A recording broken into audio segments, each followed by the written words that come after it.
Your intention, जो भी आप कर्म करते हो तो कर्म का मर्म वो बांधता है, ना कि कर्म बांधती है। कैसे? अभी कितना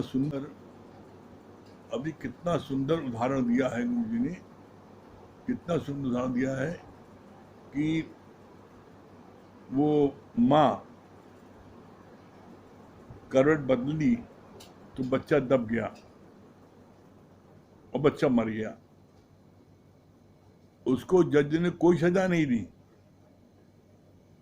और एक व्यक्ति बंदूक लेकर के किसी को मारने जा रहा था, तो पुलिस ने उसको रास्ते में पकड़ लिया। वो मार नहीं पाया, तब भी उसको सजा हो गई। तो चिल्लाता रहा, मैंने तो मारा भी नहीं, सजा क्यों गई? कितना अच्छा बोला जज ने, कहा कि तुम मारने जा रहे थे, तुम्हारा एम था कि मारने का, वो पुलिस ने पकड़ लिया इसलिए तुम नहीं मार पाए। लेकिन माँ का एम नहीं था बच्चे को मारने का।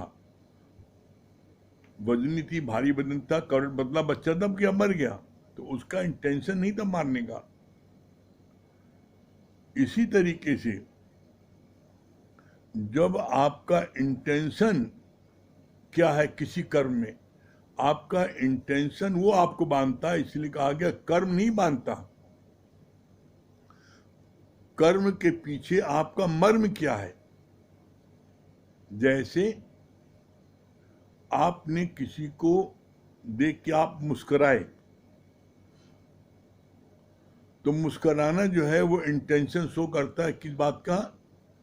आपस में मिले, एक दूसरे को देखा, मुस्कुराए मीन्स उसका आपने अभिनंदन किया, अभिवादन किया, उसका वेलकम किया। और एक वही व्यक्ति जिसको आपने देख के मुस्कुराया है, वही व्यक्ति अगर आपके सामने केले का छिलका पड़ा हो जमीन में और पैर उसका पड़ा, फिसल गया, गिर गया, और गिरने पर आप मुस्कुराए, तो उसका आपने मजाक उड़ाया, उपहास उड़ाया। आपका इंटेंशन उसका उपहास उड़ाना था कि इतनी बड़ी आंखें ले रखा है, तभी देखा नहीं, छिलका पड़ा, गिर गए। इसलिए कहा गया इंटेंशन जो है आपका जीवन में कभी गलत नहीं होना चाहिए किसी के प्रति। आप कोई भी कर्म करते हो, उस कर्म में अगर आपका बैड इंटेंशन है तो वो कर्म आपको जो है सजा दिलाएंगे। लेकिन आपका अगर कर्म कितना भी, जिसको कहते हैं आप गलत कह लो, उसके बाद भी उसको सजा नहीं मिलेगी, क्योंकि उसका इंटेंशन गलत नहीं था। जैसे डॉक्टर जो है, किसी को पथरी हो गई है, उसका ऑपरेशन करता है, चाकू से उसके पेट में चीरा लगाता है, तो क्या डॉक्टर उसको मारने जा रहा है? नहीं, डॉक्टर का इंटेंशन है उसको जीवित करने का, उसके अंदर में जो बीमारी है उसको निकालने का इंटेंशन उसका है, उसको बचाने का, कि बच जाए, इसलिए उसका ऑपरेशन कर रहा है। और एक बदमाश जो है, वो उसी छुरे से किसी को पेट में भोंकने जा रहा है, उसका धन छीनने जा रहा है। तो छुरा तो दोनों ने पेट में भोगा, डॉक्टर ने भी और उस बदमाश ने भी। डॉक्टर का एम क्या है? डॉक्टर का उसका जो है मर्म क्या है? उसके पेट की पथरी को निकालना और उसको जीवन दान देना। और उस बदमाश का क्या है? उसका लक्ष्य है, उसका अंदर का मर्म छुपा है कि इसको मार करके इसके रुपए सब छीन ले। तो कर्म हमको बांधता है। और एक बात आप याद रखना बहुत अच्छे से, बिन भोगे छूटे नहीं कर्म गति बलवान। गीता में भगवान कृष्ण ने स्पष्ट शब्दों में कहा है, हे अर्जुन, तू कर्म करने के लिए स्वतंत्र है, लेकिन फल भोगने के लिए परतंत्र है, बाध्य है, मजबूर है। इसीलिए आप देखो, कर्मों के अनुसार हर व्यक्ति की प्रारब्ध अलग अलग होती है, हर व्यक्ति के कर्म अलग अलग होते हैं, तो हर व्यक्ति की अलग अलग प्रारब्ध होती है। आप देख लो, एक व्यक्ति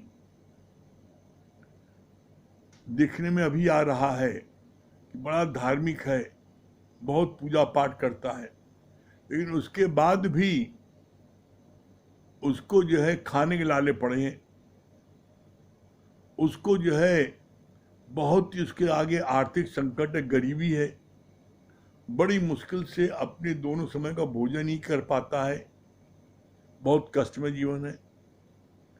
तो दिखने में ऐसा आता है ना, भगवान आपको बड़ा अंधेर है, आपकी कोई इतनी पूजा कर रहा है, इतना पाठ कर रहा है, आपका माला जप रहा है, व्रत रख रहा है, उसके बाद में आप उसको इतना कष्ट दे रहे हो।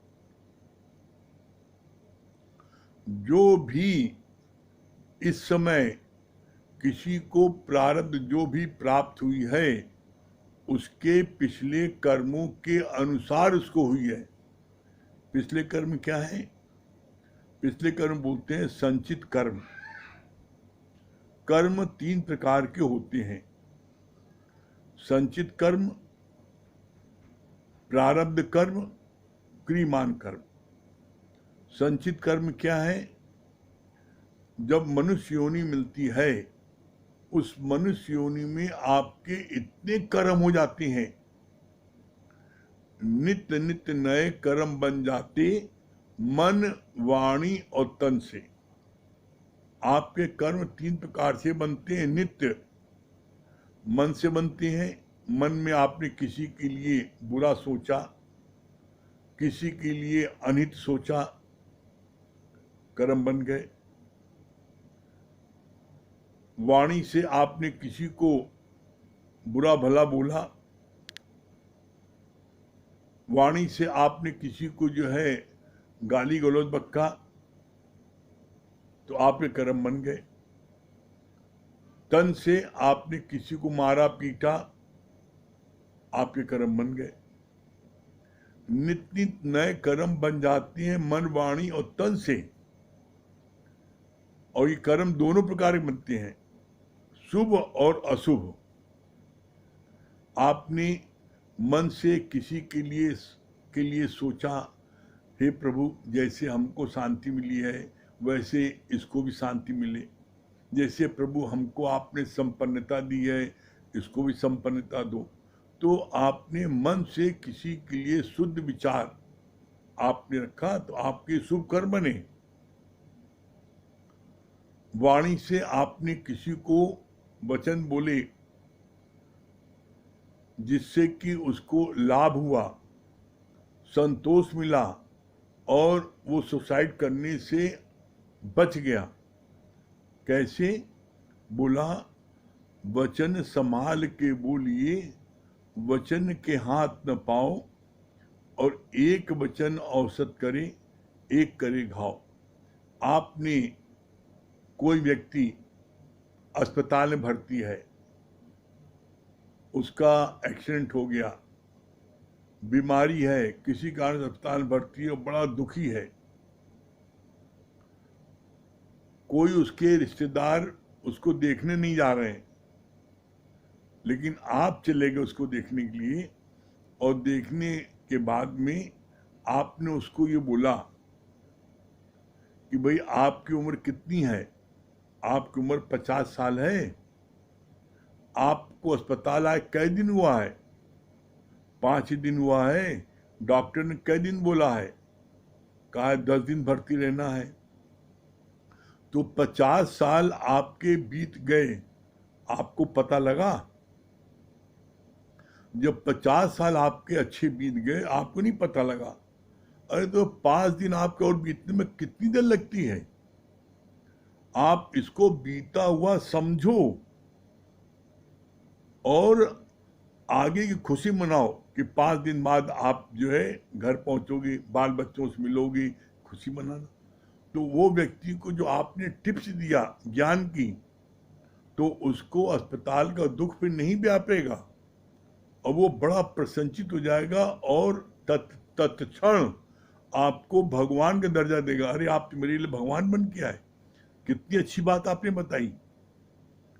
सही बात है, 50 साल हमारे हंसी खुशी बीत गए, हमको नहीं पता लगा, तो 5 दिन में क्या रखा है। तो ऐसे में जब आप किसी को गुरु के वचन बताओगे तो आपका क्या है, आपके जो है आपके क्या है, उस समय आपको भी आनंद मिलेगा और उसको भी आनंद मिलेगा। और आपका आपका क्या है, ये सत्कर्म है। आपके सत्कर्म कब है, जब आप उससे फल की कोई इच्छा रखते हो कि मैंने इसको अब बताया, अब ये मेरा एहसान माने, मेरे को जो है चरण छुए, मेरे को कोई गिफ्ट दे। और यदि आपने निष्काम भाव से बताया तो इससे अच्छा कोई दूसरा जो है बोला निष्काम कर्म नहीं है। निष्काम कर्म क्या है, अहंकार और इच्छा से रहित होकर के जो भी हम कार्य करती हैं वह है निष्काम कार्य। ये हमको बांधते नहीं हैं, ये हमको दुखी नहीं करते। जब हम किसी चीज में इच्छा रखते हैं तो वो हमको दुखी कर सकती है। आपने उसको ज्ञान सुनाया, भजन सुनाया, उससे आपने इच्छा रखी ये मेरी रिस्पेक्ट करे, ये मेरे को प्रणाम करे, मेरे चरण छुए, और उसने नहीं ऐसा किया तो आपको दुख होगा। तो दुख दिया किसने, आपकी इच्छा ने दिया। तो जीवन में कभी किसी से कोई इच्छा नहीं करना। इच्छा करोगे तो निश्चित आपको दुख होगा और वो निष्काम कर्म नहीं होगा। और गुरुजी ने क्या बोला, निष्काम कर्म करना है। निष्काम कर्म का जो है आपको फिर आवागमन से छुटकारा मिल गया। तो यहाँ पर हम बदकर्म करते हैं तो हमें नरक मिलता है, सत्कर्म करते हैं स्वर्ग मिलता है। लेकिन निष्काम कर्म करते हैं निकर्मा, निष्काम कर्म नो कर्मा, सब कुछ करते हुए भी हम कुछ नहीं कर रहे हैं, ये निष्काम कर्म, इसमें मोक्ष प्राप्त होता है। तो कितना अच्छा बोला भगवान ने कि कर्म तुम्हें बांधते हैं, कर्म का सजा तुम्हें मिलेगी जरूर। अब जो लोग आज बड़ा कष्ट में हैं या ऐसा दिखने में आता है कि उनके परिवार के इतने लोगों को मार दिया गया या उनके परिवार के में इतना कष्ट आया, तो ऐसा नहीं है। उन्होंने पहले, इस जन्म के पहले उन्होंने कोई न कोई ऐसा कर्म किया था जिसके कारण से उनके सामने ये बात आई। कैसे, आप तो कहते हो बड़े तैस में आकर के, मैंने जब से होश संभाला कोई गलत काम नहीं किया। अरे तुमने होश संभाला है, तुमने कभी न कभी किया है। कैसे, यही बात तो धृतराष्ट्र ने कही थी भगवान से कि मैंने अपने 100 जन्म देख लिए। आप तो इस जन्म की बात करते हो, धृतराष्ट्र ने तो कहा मैंने अपने 100 जन्म देख लिए और मैंने कोई गलत काम नहीं किया।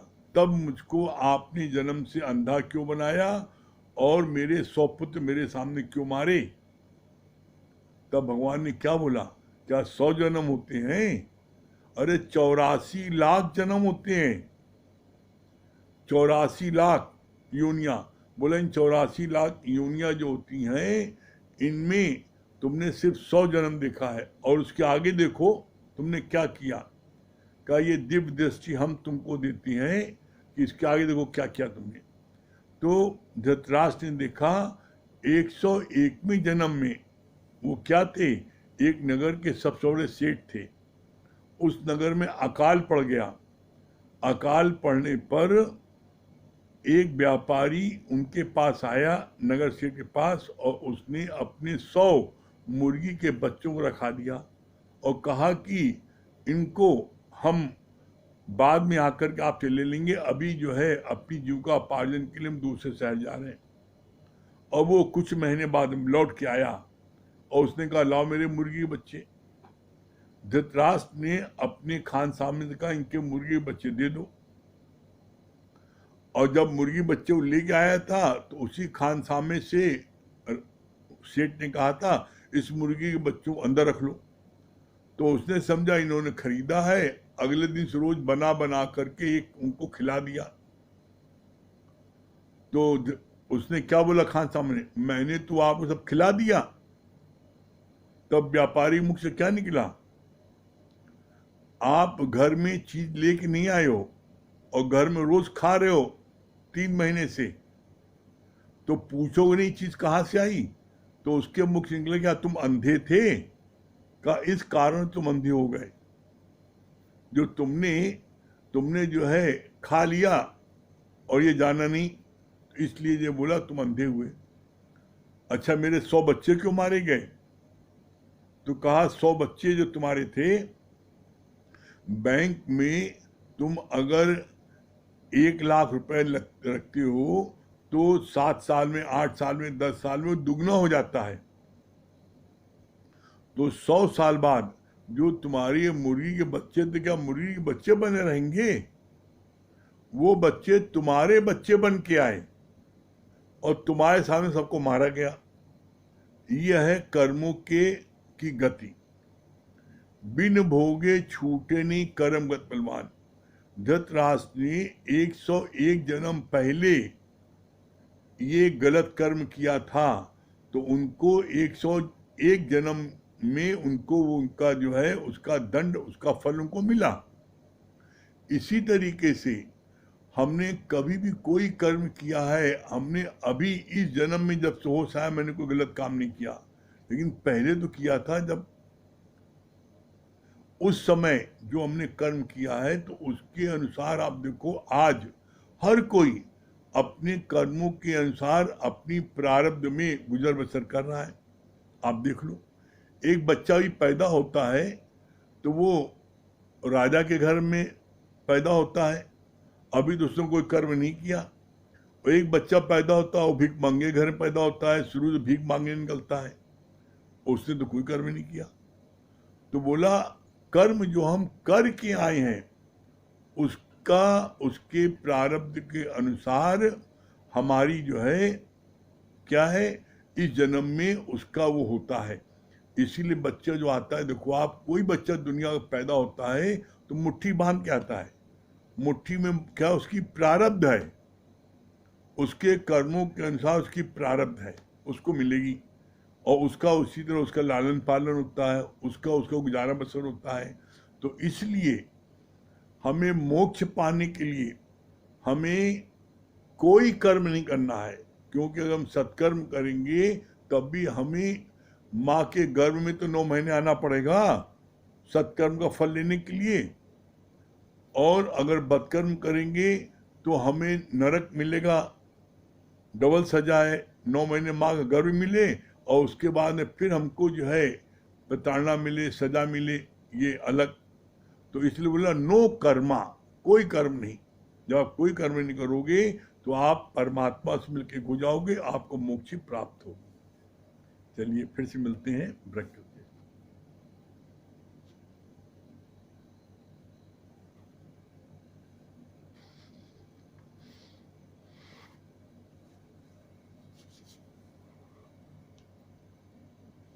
गीता में कल लास्ट में क्या पढ़ा गया था, क्या बताया गया था? कल गीता में बोला गया था जर, जोरू और जमीन, इन 3 चीजों पर रोज झगड़े होते हैं।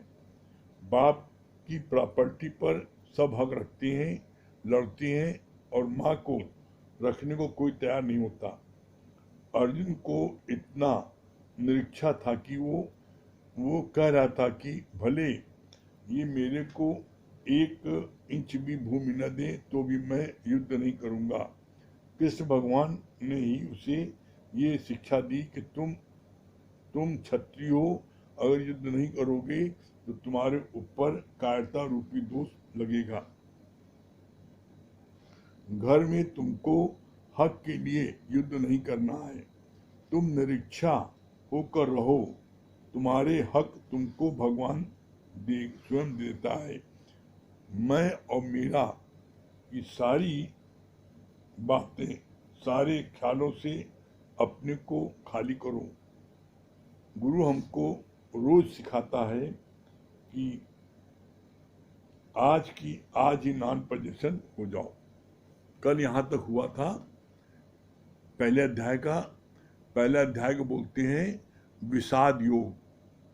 विषाद योग जो था कल यहाँ पर लास्ट में मैं क्या बोला कि तुम्हारे को जो है तुम्हें कैसे रहना है, तुम्हारे को जो है निरासक्त भाव से रहना है, निरासक्त भाव से रहना। आज दूसरा अध्याय शुरू हो रहा है। दूसरा अध्याय क्या है? दूसरे अध्याय को बोलते हैं सांख्य योग। सांख्य योग बोलते हैं, दूसरे अध्याय को ज्ञान योग भी बोलते हैं। और दूसरा अध्याय इस 18 अध्याय में जो गीता में है, इसमें दूसरा अध्याय सबसे महत्वपूर्ण है। जो दूसरे अध्याय को समझ ले तो फिर उसको और कुछ भी समझने की आवश्यकता नहीं है। दूसरे अध्याय में क्या है बोला है? दूसरे अध्याय में बोला गया है कि ये जो है कैसा है, बोला जैसे आप सर्कस में जाते हो देखने के लिए तो बहुत बड़ा तंबू गड़ा होता है और तंबू में चारों तरफ खूंटियां लगी होती हैं, चारों तरफ 18 खूंटियां लगी होती हैं। तो उन 17-18 खूंटियों में एक जो बीच का खंबा होता है वो सबसे मेन होता है। अगर बीच का खंबा गिर जाए तो पूरा तंबू गिर जाएगा। इसी तरीके से 18 अध्याय में जो दूसरा अध्याय है इसको बहुत अच्छे से आप लोग सुनिएगा। किसी प्रकार का कोई मन में प्रश्न आता है तो आप प्रश्न आप भेजिएगा, लिखिएगा, उस प्रश्न का उत्तर आपको मिलेगा। जो इस दूसरे अध्याय को समझ लेगा तो वो अपनी आत्मा में आने में कोई दिक्कत नहीं होगी। दूसरा अध्याय सबसे मूल्यवान है, सबसे इम्पोर्टेंट है। इसीलिए बोला गया है इसको कि ये जो है ये तंबू का बीच का खंबा, और इसको बोलते हैं ज्ञान योग, सांख्य योग, ज्ञान योग। क्या बोला इसमें निचोड़ क्या बोला गया? इसमें गुरुजी ने क्या बोला? निचोड़ क्या इसका है अध्याय का? जब अंदर ही ब्रह्म ज्ञान हो जाता है तो बुद्धि स्थिर हो जाती है, तभी ब्रह्मानंद की प्राप्त होती है। जब अंदर ही ब्रह्म ज्ञान हो जाता है तो बुद्धि स्थिर हो जाती है। स्थिर हो जाती है मतलब क्या? निर्विचार समाधि। बुद्धि की मन की खूबी क्या है? ये जैसे आपके वो होता है चूहा 1 मिनट भी कहीं बैठता नहीं है, वो दिन भर दाएं बाएं भागता रहता है। इसी तरीके से ये मन बुद्धि दिन भर चलती है। कभी भविष्य के लिए सोचेगा, कभी पास्ट के लिए सोचेगा, भविष्य में क्या होगा, कल को कहाँ से खाएंगे, अगर पिताजी का शरीर शांत हो गया, फलाना हो गया, पति का शरीर शांत हो गया तो हमें कहाँ खाएंगे, कहाँ रहेंगे, क्या होगा। और फिर पिछली बातें पास्ट की, मेरे साथ फलाने ऐसे से किया था, मेरे मुसीबत में हमको फलाना साथ नहीं दिया था। तो ये मन बुद्धि हमेशा आगे और पीछे की सोचती है, आज की सोचती नहीं है। तो बोला हम जब सांख्य योग में को समझ लेंगे अच्छे से तो मेरी बुद्धि स्थिर हो जाएगी और आज और अभी में रहेगी, न आगे की सोचेगी न पीछे की सोचेगी। तो इसमें क्या बोला है दूसरे अध्याय में? जब तक कृष्ण जैसा गुरु नहीं मिलता तब तक भले हमने कितने भी वेद शास्त्र पढ़े हों पर आत्मज्ञान का उदय नहीं होता। कैसे? बोला कितने शास्त्र पढ़ लो, शास्त्र पढ़ने से आप पंडित हो जाओगे, ब्रह्म श्रोती हो जाओगे, लेकिन ब्रह्मनिष्ठी नहीं हो सकते। शास्त्र पढ़ने से आप विद्वान कहलाओगे, पंडित कहलाओगे, ब्रह्म श्रोती कहलाओगे, लेकिन ब्रह्मनिष्ठी नहीं कह सकते, ब्रह्मज्ञानी नहीं हो सकते। क्यों? क्योंकि शास्त्र पढ़ने से क्या होता है, इसको बोलते हैं बाहर से टिल्लू चला करके टंकी में पानी भरना। इसी तरीके से बाहर से 10-20 शास्त्रों को पढ़ करके अपने दिमाग में डालना। तो जो आपने दिमाग में डाला बाहर से, जब चर्चा ज्ञान की होगी तो जब आपका ये जितना डाला है उतना समाप्त हो जाएगा, तो आपके पास में बोलने के लिए कुछ नहीं रहेगा और आप चुप हो जाओगे। एक होता है बोरिंग करना। गुरु हमारे अंदर में ज्ञान की बोरिंग कर देता है, जिसको बोलते हैं कि आपके अंदर में जैसे बोरिंग कर दी जाती है, तो पानी उसका निकालो, तो पानी कितना भी निकालो, जितना निकालते जाओगे उतना और मीठा पानी आएगा, ठंडा पानी आएगा।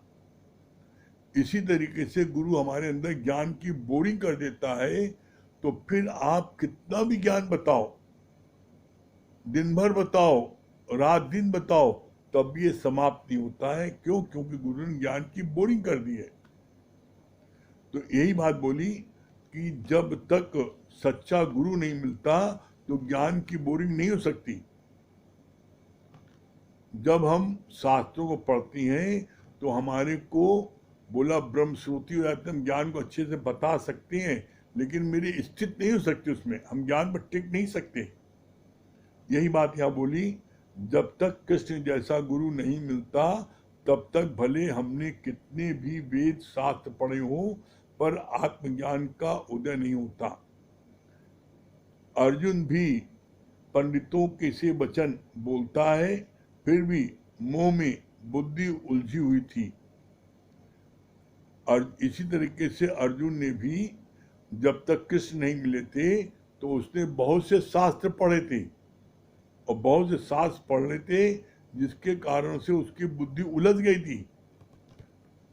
और बुद्धि उलझ जाने के कारण क्या हुआ, जब युद्ध होने वाला था, युद्ध के लिए सारी तैयारी हो गई और सेनाएं आमने सामने आ गई, तब उस समय भगवान कृष्ण से कहता है अर्जुन कि मेरा पैर कांप रहा है, मेरे हाथ थरथरा रहे हैं, मेरी आंखें जो है भड़बड़ा रही है, मैं खड़ा नहीं हो पा रहा हूं, और मैं अपने ज्येष्ठ पिता के पुत्रों को मारकर खून से सने हाथों से मैं राज्य करूं। तो ये बातें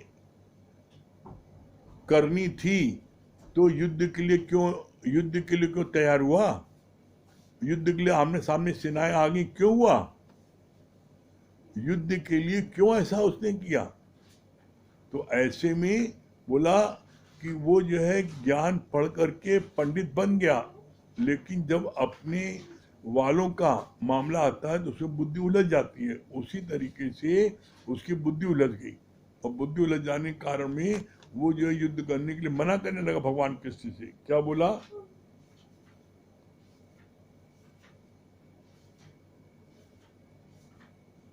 अर्जुन भी पंडितों के से वचन बोलता है, फिर भी मुंह में बुद्धि उलझी हुई थी। सारी दुनिया में संत जप तप ध्यान योग वगैरह तो बता देते हैं, पर तत्व ज्ञान सुनाने वाला कोई बिरला है। हरिद्वार में भी गंगा स्नान आरती ही होती है, पर ब्रह्म ज्ञान पर नियमित रूप से कोई भी सत्संग नहीं करता।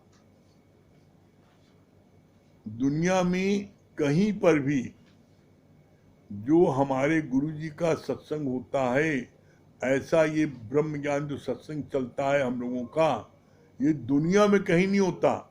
नित्य नियमित रूप से सत्संग, बिना पाई पैसे के, बिना कुछ लेन देन के। दुनिया में हर जगह लेना देना है। कोई नियमित सत्संग क्यों नहीं करता? क्यों?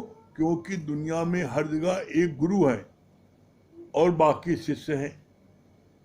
इसलिए जब गुरु जी का शरीर शांत होता है तो फिर कोई दूसरा सत्संग करने वाला रहता ही नहीं है, तो उनका कैसेट चलते हैं, और जिसके परिणाम स्वरूप कुछ समय बाद वो जो है वो धीरे धीरे धीरे धीरे समाप्त हो जाता है। लेकिन एकमात्र हमारे दादा भगवान के सत्संग ऐसा है जहां पर गुरु आप समान करता है, और आप समान करने का परिणाम क्या होता है? गुरु अपने जैसा बनाता है, जिसका परिणाम होता है कि हर शहर में गुरु के प्यारे आप समान उस सत्संग करने के लिए वो जो है हो जाते हैं। क्यों? क्योंकि गुरु ने उन्होंने अपने आप समान बनाया। यहाँ पर अकेले एक गुरु नहीं करता, गुरु अपने बगल में बैठा करके कहता है आप बताओ आप बताओ आप बताओ, और अपने समान तैयार करता है, और ये प्रमाणित करता है कि जो मैं हूं सो तू है, और जो तू है सो मैं हूं, मोहि तो ही भेद कैसा। वो इस बात को क्लियर कट कहता है। कैसे? इसको प्रमाणित करके भी दिखाता है। कैसे? बोला गुरु का अपना दीपक जल रहा है, गुरु का अपना दीपक जल रहा है। अपने जलते दीपक से गुरु ने और 100 दीपक जला दिए। जो 100 दीपक जला दिए तो क्या हुआ? जो 100 दीपक जलाए तो 100 दीपक का क्या हुआ? बोला अब बताओ, अब बताओ, अब बताओ कि तुम्हारे दीपक जलने में और मेरे में क्या फर्क है? तुम्हारे में और मेरे क्या फर्क है? 101 दीपक जल गए। तो ऐसे में 101 दीपक जल गए तो इसमें तुम्हारे में कोई फर्क नहीं है। गुरु का दीपक पहले जल रहा था, तो अब जो दीपक जल रहा था गुरु का, उसने अपने जलते दीपक जो तुम सबको दीपक जला दिया। तो जब तुम सबका दीपक जला दिया तो क्या हुआ? तो ऐसे में तुम सबका जो दीपक जल गया, अब फर्क क्या है? यहाँ पर गुरु हमें आप समान बनाता है, जिसके कारण से क्या है, गुरु पहले अकेले सत्संग करता था, अब गुरु के हैंडल्स हजारों हो गए। अब हजारों जगह सत्संग होता है, यही गुरु को सत्संग होता है। तो परिणाम क्या हुआ? 1000 हाथों से, 1000 मुख से गुरु ज्ञान बट रहा है। तो इसीलिए 1000 गुना लोग बढ़ गए, और सब जगह लोग घट जाते हैं, समाप्त हो जाता है, बंद हो जाते हैं। लेकिन हमारे वहाँ दादा भगवान ने इस ज्ञान को शुरू किया, और दादा भगवान ने ज्ञान को शुरू किया, और आज दादा भगवान के समय थोड़े से लोग, 150 लोग मैक्सिमम आते थे बस। आज करोड़ों लोग आते हैं। आज करोड़ों लोग वर्ल्ड के हर जगह ये ज्ञान बट रहा है। क्यों? क्योंकि गुरु ने निष्काम भाव से बांटा। गुरु ने क्या कहा? गुरु ने कहा बंधे को बंधा मिले, छूटे कुछ उपाय, और सेवा कर निर्बंध की पल में दे छुड़ाए। जो स्वयं बंधा है अपने गृहस्थ में, बाल बच्चों में, अपनी माया में, वो हमें क्या छुड़ाएगा? जो छूटा हुआ है वो हमें छुड़ा सकता है। इसीलिए बोला गया सेवा कर निर्बंध की पल में दे छुड़ाए। तो गुरु जो हमारा ब्रह्म ज्ञानी गुरु है, वो जो है क्या है, वो कैसा है? वो जो है सबसे छूटा हुआ है, इसलिए हमको छुड़ा देता है। वो मंजिल तक पहुंचा है, इसलिए हमको मंजिल तक पहुंचाता है। जिसने मंजिल तक स्वयं नहीं पहुंचा, हमें क्या पहुंचाएगा? जो स्वयं मंजिल तक नहीं पहुंचा है वो हमें क्या पहुंचाएगा? तो इसीलिए कहा गया सेवा कर निर्बंध की पल में दे छुड़ाए।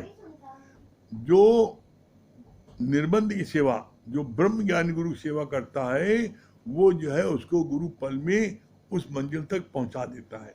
तो यहाँ हम देखें, अपने अंदर चेक करें, हम चेक करें क्या हम लोगों ने ब्रह्म ज्ञानी गुरु पाया है।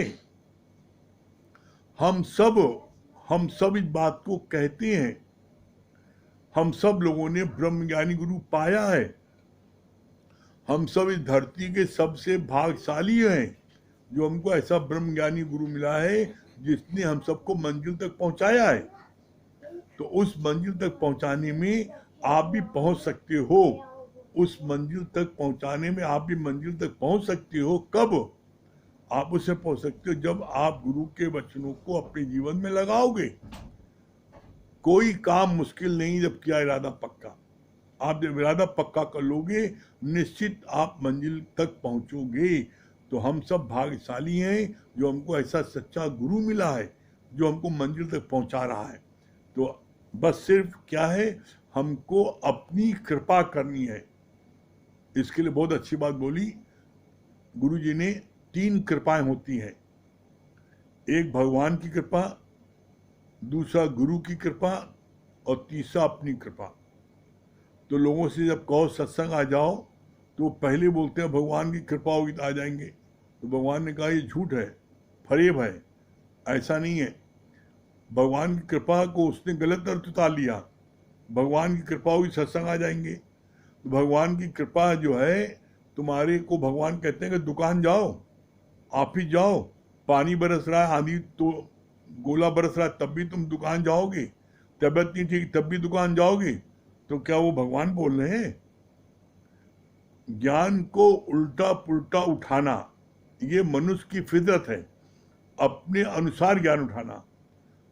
सच्ची अर्थ क्या बोला गुरुजी ने? भगवान की कृपा, गुरु की कृपा, अपनी कृपा। इसका सच्चा अर्थ क्या है? बोला भगवान की कृपा ये हुई कि तुमको मनुष्य जन्म मिल गया। नहीं कुकुर बनते, सुअर कौवा बनते हैं, हर जगह डंडा लाठी खाते, दुत्कारे जाते। कोई अपने पास में जो है सुअर को बैठने देगा? अपने पास में सांप को बैठने देगा? तो तुम्हारे को सांप की योनि नहीं मिली, सुअर की योनि नहीं मिली, तुमको भगवान ने कृपा करके मनुष्य योनि दी। इसका प्रमाण है। क्या प्रमाण है? रामायण में लिखा है, क्या बोला गया है? बड़े भाग्य मानुष तन पावा। जब तुमने बहुत ही पुण्य का कार्य करते हो तब तुमको मनुष्य तन मिलता है, भगवान देता है। इस 84 लाख योनि मनुष्य तन तुमको भगवान ने दिया, इसलिए बोलते हैं बड़े भाग्य मानुष तन पावा। और परमात्मा तुमको देता कैसे है? आपका कोई क्लेम नहीं है कि आपको मनुष्य योनि मिले। कैसे मिलता है? बोला कबहुक कर करुणा नर देही और देत ईस बिन हेत सनेही। कैसे देता है परमात्मा तुम्हें? बोला जैसे कोई बच्चा कुछ चोरी करता है, माँ उसको अंधेरी कोठरी में बंद कर देती है और कहती है तुमने चोरी किया है, अब तुमको आज इसमें तुमको रात भर ही बंद रहोगे। तो जब तक दिन रहता है, उंधेला रहता है, बच्चा नहीं डरता और बंद रहता है। लेकिन जैसे से अंधेरा होने लगता है वैसे तो चिल्लाता है, माँ हमें निकाल लो कोठरी के बाहर में, मुझको बड़ा डर लग रहा है, अब मैं कभी भी चोरी नहीं करूँगा। बहुत रोता है, चिल्लाता है, बिलखता है। तब माँ को बड़ी दया आती है कि इतनी माफ़ी मांग रहा है, चलो इसको निकाल लो। और माँ कहती है अच्छा अब कभी गलती नहीं करना, आज तुमको हम निकाल ले, कभी गलती नहीं करना। और माँ उसको उस अंधेरी कोठरी से बाहर निकालता बच्चे को। उसी तरीके से हमको परमात्मा ने एक मनुष्य जन्म का हमको मौका दिया। तो बोला कब क्यों मौका दिया? क्योंकि हमने जो है बड़ी भगवान से प्रार्थना किया। जब 84 लाख योनि में जो मिलती है भोगवान योनि कौन सी है? कुत्ता, सुअर, बिल्ली, ये सब भोगवान योनि है। तो जब इसमें मिलती है बड़ा कष्ट होता है और हम भगवान से प्रार्थना करते हैं भगवान हमको बचा लो, बड़ा कष्ट हम सह नहीं पा रहे हैं, तब भगवान मनुष्य योनि देते हैं। इसलिए कहा जाता है गर्भ में किया था वादा तुझको न भूलूंगा प्रभु कभी, पढ़ के मोह के जाल में तू भूला अपना करार है। तुम जो है मोह के जाल में, हाय मेरा बच्चा, हाय मेरा पोता, हाय मेरी बिटिया, उसके मोह के जाल में तुम अपना करार जो तुमने गर्भ में किया था भूल गए। तो यहाँ पर जब जीवन में गुरु आता है वो हमें याद दिला देता है कि तुमने जो गर्भ में वादा किया था प्रभु भूलूंगा ना तुझको कभी, तो वो भगवान जो उसको नहीं भूलेंगे, तो उसके लिए गुरु आगे याद दिलाता है। तो इसीलिए कहा गया किस ओर तेरी मंजिल, किस ओर जा रहा है। तो मंजिल हमारी किधर है, हम किधर जा रहे हैं, हमको जाना है परमात्मा की तरफ, और परमात्मा की तरफ जाने का रास्ता किधर से है, सत्संग से होके जाता है। तो इसलिए पहली कृपा भगवान ने की, तुमको मनुष्य तन दिया। दूसरी कृपा गुरु ने क्या किया कि गुरु रोज तुमको नित्य ज्ञान देता है। दूसरी कृपा है गुरु तुमको नित्य ज्ञान दे रहा है फ्री में। बारिश हो रही है, अब बारिश में आप न भीगो तो क्या करे गुरु, क्या करे हरि। तो दूसरी कृपा हो गई, नित्य आपको ज्ञान प्राप्त हो रहा है। कितने ऐसी जगह जहां ज्ञान नहीं मिलता लोग तरसते हैं, तो हम सब बड़े भाग्यशाली हैं, हमको ज्ञान में प्राप्त हो रहा है, घर बैठे प्राप्त हो रहा है, ऑनलाइन प्राप्त हो रहा है। अब तीसरी कृपा है अपनी, हम सत्संग में आकर के बैठे, ये अपनी कृपा है। जब तुम अपनी कृपा करोगे तो तुम्हारे को मोक्ष मिलेगा। इसीलिए बोलते हैं गुरुजी ने अपनी कृपा, और सत्संग का महत्व क्या बोला है, करोड़ों काम छोड़ करके ये सत्संग ले लो। क्यों बोला है, बिना ज्ञान के हर कोई धोखा खाए और निश्चित दिन पूछे और पूछाए। तो ऐसे में हमें जो है ब्रह्म ज्ञान मात्र ऐसा है जो हमको मुक्ति दे सकता है, हम अपने स्वरूप में आ सकते हैं। कोई काम मुश्किल नहीं जब किया इरादा पक्का। तो ऐसे में आप कर सकते हो, प्राप्त कर सकते हो, निश्चित आपको मिलेगा, निश्चित मिलेगा। आप बस सिर्फ नित्य सत्संग बैठते जाओ, कुछ मत करो, सिर्फ बैठते जाओ। जैसे नाव पर आप बैठ जाते हो और मल्लाह आपको इस पार से उस पार पहुंचा देता है, आप क्या करते हो, आप ठंडी हवा का आनंद लेते हो। इसी तरीके से आप यहाँ बैठ जाओ, गुरु आपको क्या बोलता है, आओ मेरी नैया में ले जाऊंगा भव पार। आप मेरी नाव में आकर बैठो, गुरु आपको भव पार करेगा, करके देखो निश्चित होगा। चलिए भजन, अमृता जी जो है भजन सुना रही है, चलिए आप लोग सुनिए भजन।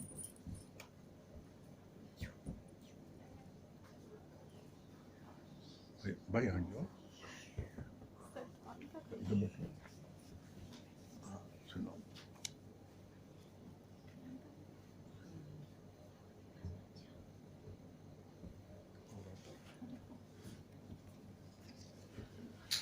नमस्ते।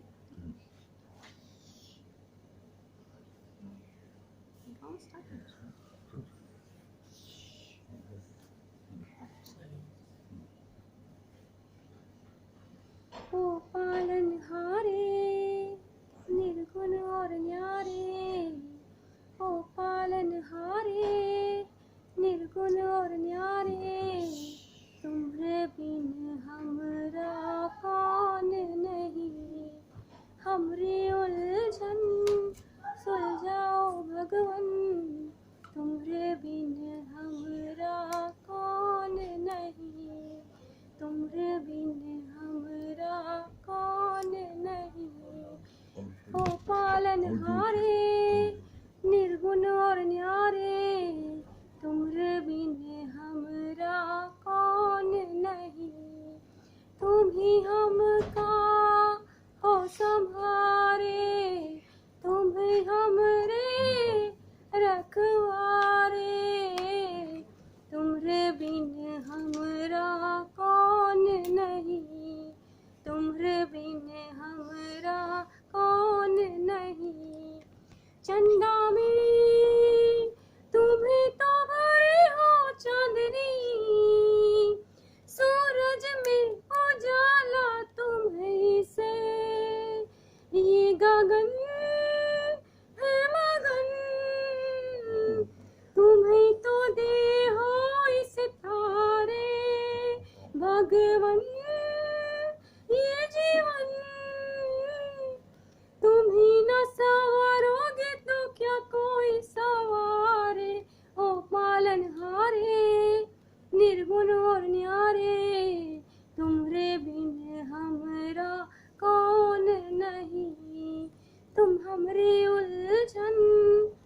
सुलझाओ भगवन, तुम्हारे बिन हमरा कौन नहीं।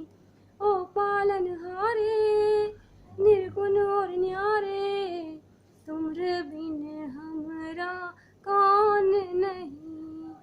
जो सुनो तो कहीं प्रभु जी हमरी है विनती, दुखी जन को धीरज दो तुम।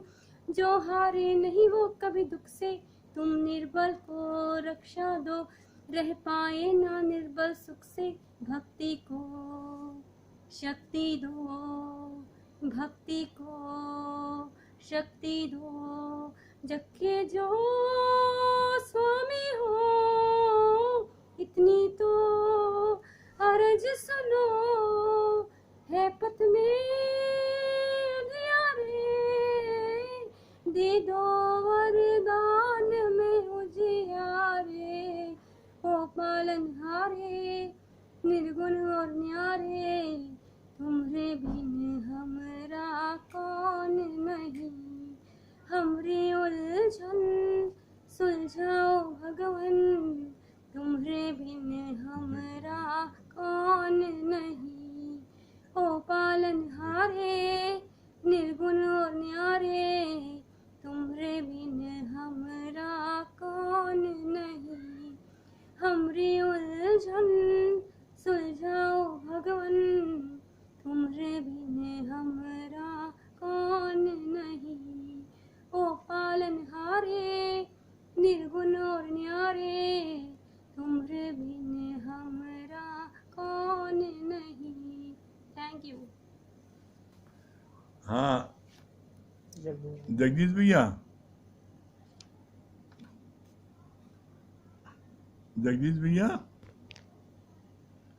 जगदीश भैया हमारी आवाज सुन रहे हैं? हाँ हाँ जगदीश भैया भजन सुनाइए। नमस्ते। अमृता ने भजन आज गाया, अच्छा लगा?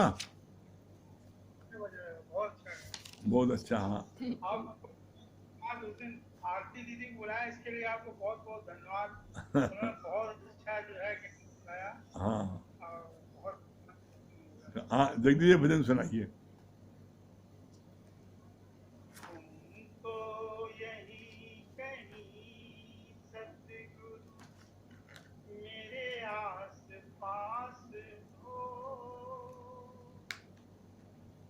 आते नजर नहीं पर मेरे साथ साथ हो। नीलू को तो यही कहीं पहले नीलू को लगा देना। मेरे आस पास हो, आते नजर नहीं पर मेरे साथ साथ हो। बहते पवन के झोंके एहसास ये कराए, बहते पवन के झोंके एहसास ये कराए। अंग संग हो हमारे महसूस ये कराए, महसूस ये कराए। सत्संग में आज भी गुरु करते निवास हो, सत्संग में आज भी प्रभु करते निवास हो।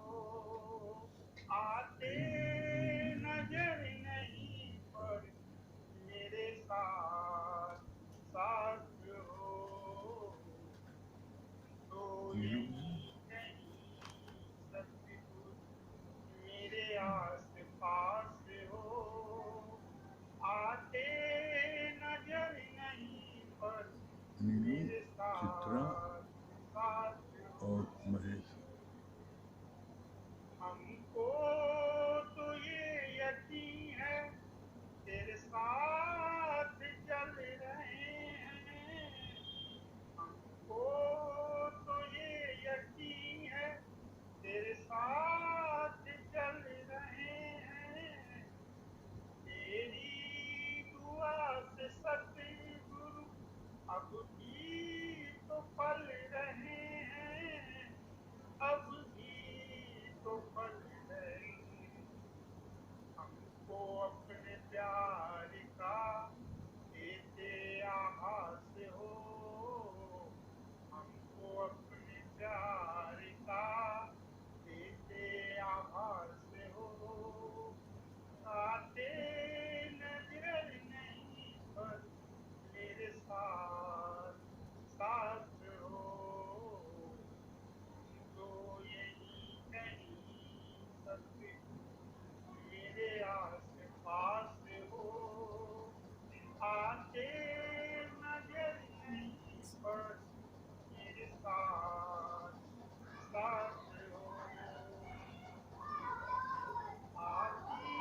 साकार भावना वो संतुली से सती हर दिल की आसना हर दिल की आसना पंकज ज्ञान चंद्रमा देते प्रकाश हो पंकज ज्ञान चंद्रमा देते प्रकाश हो आते नजर नहीं पर फिर साथ साथ हो तो यही नहीं सके मेरे आस पास हो आते नजर नहीं पर मेरे साथ साथ हो यही आस पास हो मेरे साथ इसको साथ हो हाँ हरिओम चित्रा रानी, हाँ चित्रा जी, हाँ हरिओम नमस्ते आंटी। नमस्ते हरिओम आंटी। हाँ हरिओम हरिओम। हाँ क्या बता रही हो? क्या बोल आज बहुत अच्छा लगा कि भाभी ने भजन गा रही थी। बहुत खुशी हुई। बहुत खुशी हुई अभी ऐसे ही रोज एक भजन सुनाया करिए। मेरे गले में प्रॉब्लम है तब मैंने सुना दिया। हाँ आज से श्री गणेश कर दिया है, आज से शंकर जी का आजकल चलना है ना, तो आज श्री गणेश करेंगे आगे। हाँ बहुत अच्छा, बहुत बढ़िया। और मिला हाँ गुरुजी, हाँ बहुत बढ़िया। हमको बहुत बढ़िया ये लगा कि प्रारब्ध कर्म संकल्प क्रियमान कर्म। तो क्रियमान कर्म जो है हमारे हाथ में है। हाँ प्रारब्ध तो चला गया, संचित भी चला गया। गुरु के कहते शरण में आने से हमारे सारे कर्म हट जाते हैं। तो हम ना सत्कर्म करें ना पद कर्म करें, हम लोग कर्मा हाँ बहुत बढ़िया। हाँ महेश भैया, बहुत बहुत सुंदर, बहुत सुंदर। महेश भैया, हाँ महेश भैया, हरिओम हरिओम हरिओम हरिओम। कर तो दिया। हाँ हरिओम। हाँ महेश भैया, हमारी आवाज सुन रहे हैं? हाँ मिनी मालविया जी, महेश भैया आवाज नहीं सुन पा रहे हैं, उनसे नहीं कनेक्ट हो पा रहा है। मिनी मालविया जी आप सुन रही हैं? हाँ वेरी गुड। हाँ एकदम आ रही है आपकी आवाज। प्रणाम प्रणाम। हाँ हरिओम आंटी। हाँ प्रणाम प्रणाम।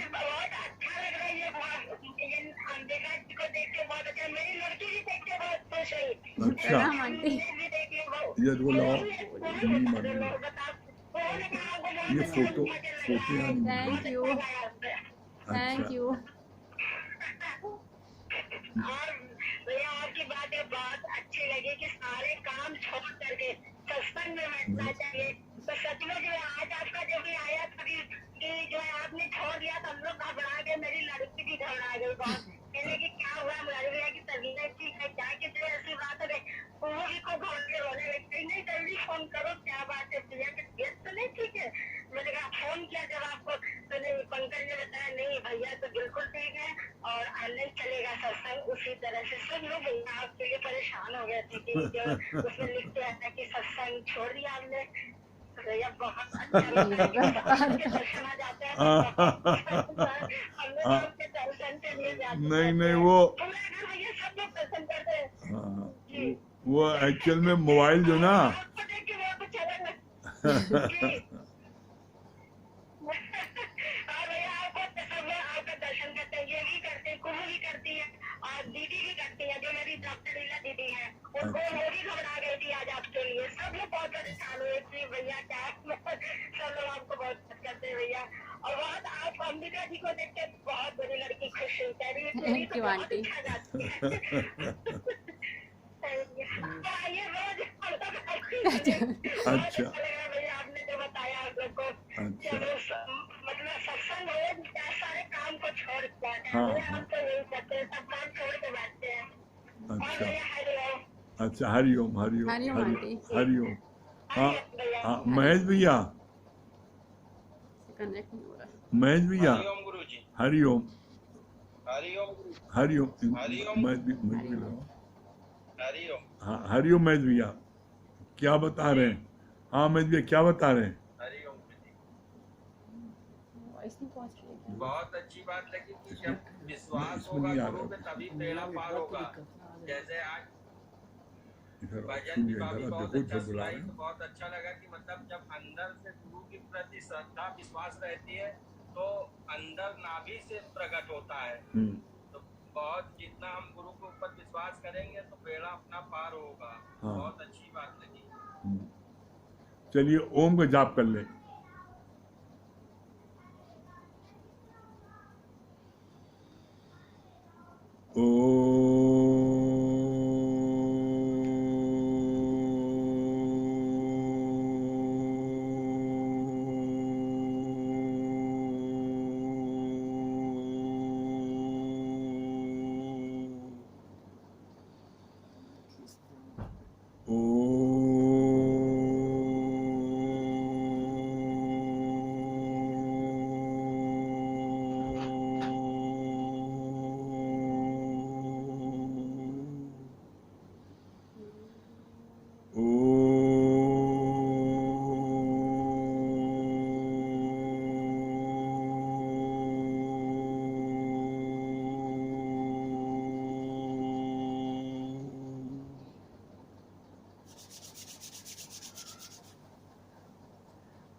बेटा नीचे आइए बेटा।